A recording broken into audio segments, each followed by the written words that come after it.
ನಮ್ಮ ಭಾರತೀಯರಿಗೆ ಹೂಡಿಕೆ ಅಂದ ತಕ್ಷಣ ಮೊದಲು ನೆನಪಿಗೆ ಬರುವಂತದ್ದೇ ಒಂದು ಚಿನ್ನದ ಮೇಲೆ ಹೂಡಿಕೆ ಮಾಡುವಂಥದ್ದು ಅಥವಾ ಮಣ್ಣಿನ ಮೇಲೆ ಅಂದ್ರೆ ರಿಯಲ್ ಎಸ್ಟೇಟ್ ಭೂಮಿ ಮೇಲೆ ಇನ್ವೆಸ್ಟ್ ಮಾಡುವಂಥದ್ದು. ನಮ್ಮ ಹಿರಿಯರ ಕಾಲದಿಂದನೂ ಕೂಡ ಭೂಮಿ ಮತ್ತೆ ಚಿನ್ನದ ಮೇಲೆ ಇನ್ವೆಸ್ಟ್ಮೆಂಟ್ ಯಾವಾಗ್ಲೂ ಸೇಫ್ ಅನ್ನೋ ಭಾವನೆ ನಮ್ಮೆಲ್ಲರಲ್ಲೂ ಕೂತಿರುತ್ತೆ. ನಮ್ಮ ಹತ್ರ ಒಂದಷ್ಟು ಹಣ ಇದೆ, ಅದನ್ನ ನಾವು ಚಿನ್ನದ ಮೇಲೆ ಇನ್ವೆಸ್ಟ್ ಮಾಡಿದ್ರೆ ಒಳ್ಳೇದಾ ಅಥವಾ ಯಾವ್ದಾದ್ರು ಭೂಮಿ ಖರೀದಿ ಮಾಡಿದ್ರೆ ಅದರಿಂದ ನಮ್ಗೆ ಹೆಚ್ಚಿಗೆ ಲಾಭ ಸಿಗತ್ತಾ?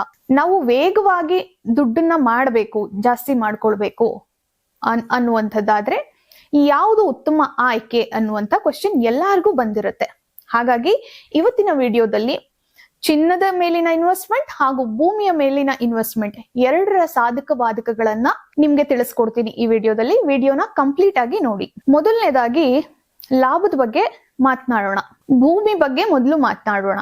ಕಂಪ್ಯಾರಿಸನ್ ಅಲ್ಲಿ ಭೂಮಿ ಮೇಲೆ ಲಾಭ ಯಾವ ರೀತಿ ಡಿಪೆಂಡ್ ಆಗುತ್ತೆ ಅಂದ್ರೆ, ನೀವು ಯಾವ್ದಾದ್ರು ಜಾಗವನ್ನ ಖರೀದಿ ಮಾಡಿರ್ತೀರಾ, ಫಾರ್ ಎಕ್ಸಾಂಪಲ್ ಆ ಜಾಗದ ಅಭಿವೃದ್ಧಿ ಮೇಲೆ ಡಿಪೆಂಡ್ ಆಗುತ್ತೆ. ಫಾರ್ ಎಕ್ಸಾಂಪಲ್ ನೀವು ತಗೊಂಡಿರುವಂತಹ ಜಾಗ ಇರ್ಬೋದು, ಆ ಜಾಗದಲ್ಲಿ ಯಾವ್ದಾದ್ರು ಮೆಟ್ರೋ ಬರ್ತಾ ಇದೆಯಾ ಅಥವಾ ಯಾವ್ದಾದ್ರು ಹೈವೇ ಬರ್ತಾ ಇದೆಯಾ, ಈ ತರದ್ ಏನಾದ್ರೂ ಅವಕಾಶಗಳಿದ್ದಾಗ ನಿಮ್ದು ಕೇವಲ ಒಂದು 5 ವರ್ಷ ಅಥವಾ 7 ವರ್ಷಗಳಲ್ಲಿ ನಿಮ್ಮ ಅಮೌಂಟ್ ಏನ್ ಇನ್ವೆಸ್ಟ್ ಮಾಡಿರ್ತೀರಾ ಅದರಿಂದ 5 ರಿಂದ 7 ಪಟ್ಟು ಅಷ್ಟೊಂದು ದೊಡ್ಡ ಮಟ್ಟದ ಲಾಭವನ್ನ ನೀವು ಇದರಲ್ಲಿ ಪಡೆದುಕೊಳ್ಬಹುದು. ಮತ್ತೆ ಇವತ್ತು ಬೆಂಗಳೂರು ಅಷ್ಟೇ ಅಲ್ಲ, ನೀವು ಬೆಂಗಳೂರಿನ ಹೊರವಲಯದಲ್ಲೂ ಕೂಡ ಈಗ ಸಾಕಷ್ಟು ಸೈಟ್ಗಳು, ಜಮೀನ್ಗಳು ಮಾರಾಟ ಆಗ್ತಾ ಇದೆ.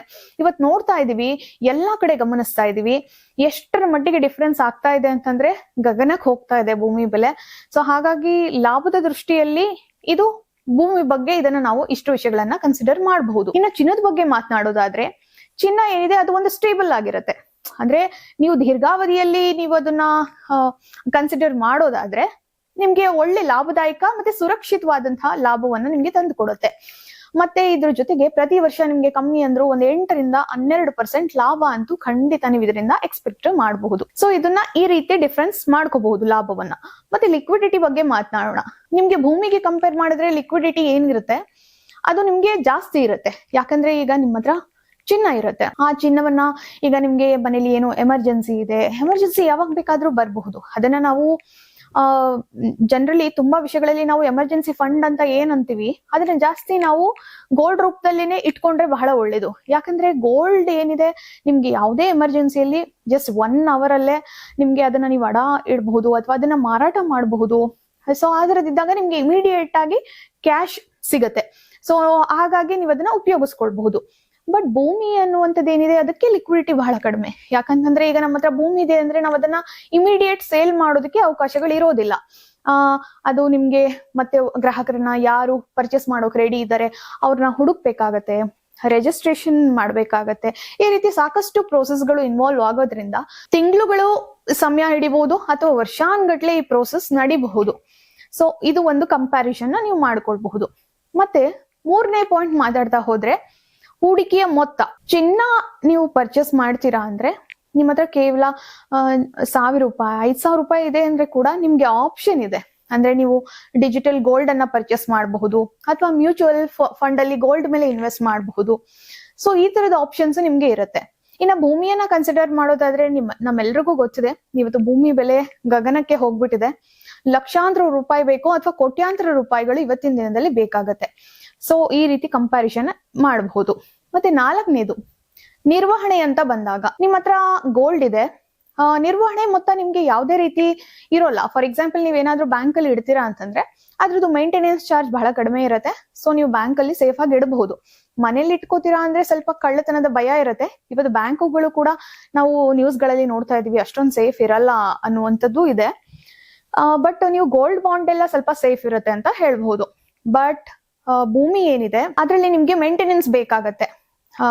ಗೋಲ್ಡ್ಗೆ ಕಂಪೇರ್ ಮಾಡಿದ್ರೆ ಗೋಲ್ಡ್ಗೆ ನಿಮ್ಗೆ ಯಾವ್ದೇ ರೀತಿ ಮೇಂಟೆನೆನ್ಸ್ ಇರಲ್ಲ. ಬಟ್ ಭೂಮಿ ಅಂತ ಬಂದಾಗ ಈಗ ನೀವೆಲ್ಲೋ ಒಂದ್ ಸೈಟ್ ಅನ್ನ ಖರೀದಿ ಮಾಡಿದೀರಾ ಅನ್ನೋದಾದ್ರೆ ಮೇಂಟೆನೆನ್ಸ್ ಬರುತ್ತೆ. ಫಾರ್ ಎಕ್ಸಾಂಪಲ್ ನೀವು ಪ್ರಾಪರ್ಟಿ ಟ್ಯಾಕ್ಸ್ ನ ಪೇ ಮಾಡ್ಬೇಕಾಗತ್ತೆ ಅಥವಾ ನಿಮ್ಮ ಜಮೀನಿಗೆ ಕಾಂಪೌಂಡ್ ಅನ್ನ ಹಾಕಿಸ್ಕೊಳ್ಬೇಕಾಗತ್ತೆ. ಜೊತೆಗೆ ಇವತ್ತು ರಿಯಲ್ ಎಸ್ಟೇಟ್ ಎಷ್ಟು ಬೆಳೀತಾ ಇದೆ ಅಂತಂದ್ರೆ ರಿಸ್ಕ್ ಕೂಡ ಅಷ್ಟೇ ಇರುತ್ತೆ. ಸೊ ಕಾನೂನಿಗೆ ಸಂಬಂಧಪಟ್ಟಂತೆ ಇವತ್ತು ನಕಲಿ ದಾಖಲೆಗಳನ್ನ ಸೃಷ್ಟಿ ಮಾಡುವಂತದ್ದು, ಸೈಟ್ಗಳನ್ನ ಮಾರಾಟ ಮಾಡುವಂತದ್ದು, ಈ ತರದೆಲ್ಲ ಇರೋದ್ರಿಂದ ರಿಸ್ಕ್ ಕೂಡ ಹಾಗೆ ಇರುತ್ತೆ. ಇನ್ನ ಲಾಸ್ಟ್ ಪಾಯಿಂಟ್ ಅನ್ನ ಮಾತಾಡ್ತಾ ಹೋದ್ರೆ, ಒಂದು ನಿಗದಿತ ಪ್ರಮಾಣದಲ್ಲಿ ನಿಮ್ಗೆ ಒಂದು ಆದಾಯ ಬರುವಂತದ್ದು. ಅಂದ್ರೆ ಈಗ ನಿಮ್ಮ ಹತ್ರ ಚಿನ್ನ ಇದೆ ಅಂದ್ರೆ ಚಿನ್ನದಿಂದ ನಿಮ್ಗೆ ಅದು ಫಿಸಿಕಲ್ ಗೋಲ್ಡ್ ನಿಮ್ಮ ಹತ್ರ ಇಟ್ಕೊಂಡಿರ್ತೀರಾ, ಅದರಿಂದ ನಿಮ್ಗೆ ಯಾವುದೇ ರೀತಿ ಮಂತ್ಲಿ ಒಂದಷ್ಟು ಇನ್ಕಮ್ ಬರುವಂತಹ ಆಪ್ಷನ್ಸ್ ಗಳು ಇರೋದಿಲ್ಲ.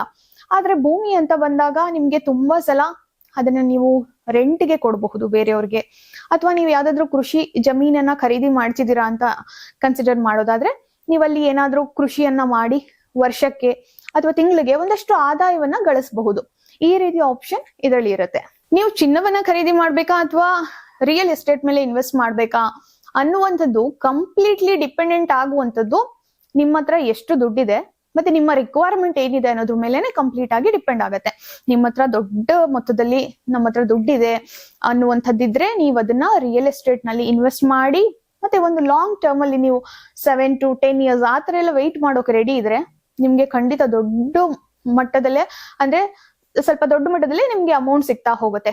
ಇಲ್ಲ ನನ್ನ ಹತ್ರ ಕಡಿಮೆ ದುಡ್ಡಿದೆ ಮತ್ತೆ ನನಗೆ ಅದನ್ನ ಇನ್ವೆಸ್ಟ್ಮೆಂಟ್ ಎಲ್ಲಿ ಮಾಡ್ಬೇಕಂದ್ರೆ ನನ್ಗೆ ಯಾವಾಗ ಎಮರ್ಜೆನ್ಸಿ ಇರುತ್ತೆ ಆ ಸಮಯದಲ್ಲಿ ನನ್ಗೆ ಹೆಲ್ಪ್ ಆಗ್ಬೇಕದು ಅನ್ನುವಂತಹ ಆಲೋಚನೆ ನಿಮ್ಗಿದ್ರೆ ನೀವು ಖಂಡಿತ ಗೋಲ್ಡ್ ಅಲ್ಲಿ ನಿಮ್ಮ ದುಡ್ಡನ್ನ ಇನ್ವೆಸ್ಟ್ ಮಾಡಬಹುದು. ಬಟ್ ಫಿನಾನ್ಷಿಯಲ್ ಎಕ್ಸ್ಪರ್ಟ್ಸ್ ಪ್ರಕಾರ ಎರಡರಲ್ಲೂ ಇನ್ವೆಸ್ಟ್ಮೆಂಟ್ ಇದ್ರೆ ಒಳ್ಳೇದು ಅಂತ.